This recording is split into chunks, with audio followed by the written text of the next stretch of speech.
एक औरत पूरे 3 साल से आल्प्स में एक अनदेखी दीवार में फंसी हुई है। दीवार दिखाई नहीं देती, लेकिन उसे छुआ जा सकता है। दीवार के बाहर दो बुजुर्ग लोग बिल्कुल शांत खड़े हैं, लगभग ऐसे जैसे वे मर चुके हों। लीसा ने 3 साल आल्प्स का हर कोना ढूंढा, लेकिन उसे कभी बाहर निकलने का कोई रास्ता नहीं मिला। कुछ दिन पहले लीसा को छुट्टियों के लिए आल्प्स बुलाया गया था। वह अपने साथ काम करने वालों के साथ आई थी। केबिन में पहुंचने के बाद उसके साथ काम करने वाले टहलने चले गए। लीसा ट्रिप से थक गई थी, इसलिए उसने वहीं रुककर आराम करने का फैसला किया। कुत्ता भी उसके साथ रहा। अगली सुबह लीसा को एहसास हुआ कि उसके साथ काम करने वाले कभी वापस नहीं आए। पूरा इलाका अजीब तरह से शांत था। उसे बहुत ज्यादा डर लगने लगा। घबराकर वह कुत्ते को आगे करके अपने दोस्तों को ढूंढते हुए पहाड़ से नीचे उतरी, तो कुत्ते ने अचानक दर्द से कराहना शुरू कर दिया। लीसा यह देखने के लिए आगे बढ़ी कि क्या हुआ है, लेकिन कुत्ता वहीं जम गया। ऐसा लगा जैसे आगे कुछ डरावना खड़ा है। लीसा कुत्ते को अपने पीछे बुलाते हुए आगे बढ़ती रही। फिर अचानक वह किसी चीज से टकरा गई। उसने ऊपर देखा, वहाँ कुछ नहीं था। कंफ्यूज होकर उसने अपना हाथ बढ़ाया। ऐसा लगा जैसे कांच को छू रही हो। लीसा ने ध्यान से सतह का पीछा किया और महसूस किया कि दीवार सीधे पहाड़ों से जुड़ी हुई है और कहीं कोई गैप नहीं है। बाहर निकलने का वह कोई दूसरा रास्ता ढूंढने लगी। आखिरकार उसे जंगल में एक छोटा सा केबिन मिला। अंदर उसने एक बुजुर्ग कपल को देखा। लीसा मदद मांगने के लिए उनकी ओर दौड़ी, लेकिन फिर से उस अनदेखी दीवार से टकरा गई। बूढ़ा कपल बिल्कुल भी हिल नहीं रहा था। वह दीवार पर जोर जोर से मार रही थी और उन्हें बुलाने के लिए चिल्ला रही थी, लेकिन वह कितनी भी जोर से चिल्लाए,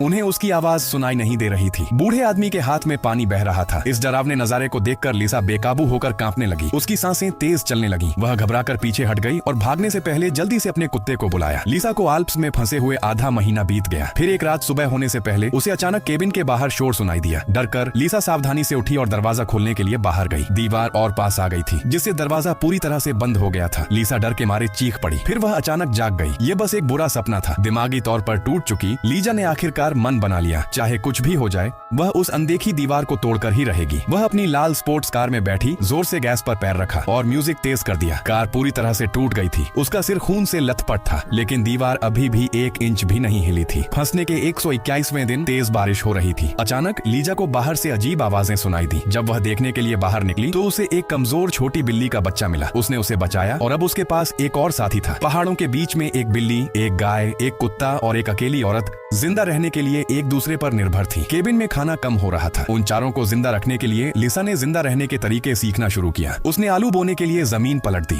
शिकार करने के लिए पहाड़ों पर अपनी शॉटगन ले गई, गायों के लिए घास काटी, सूखा खाना तैयार किया और गायों के लिए बच्चे पैदा करना भी सीखा। जैसे जैसे सर्दियां बीती और बसंत आया, लीसा धीरे धीरे पहाड़ों की जिंदगी में ढलती गई। उसने भागने के बारे में सोचना बंद कर दिया। उसने बाहरी दुनिया की अपनी चाहत भी छोड़ दी। अपनी बाकी जिंदगी यहाँ बिताना अचानक इतना बुरा नहीं लगा। लेकिन फिर एक दिन उसे अचानक अंदर एक नक्शा मिला। इसका अगला पार्ट देखने के लिए वीडियो पर 1000 लाइक का टारगेट पूरा करें।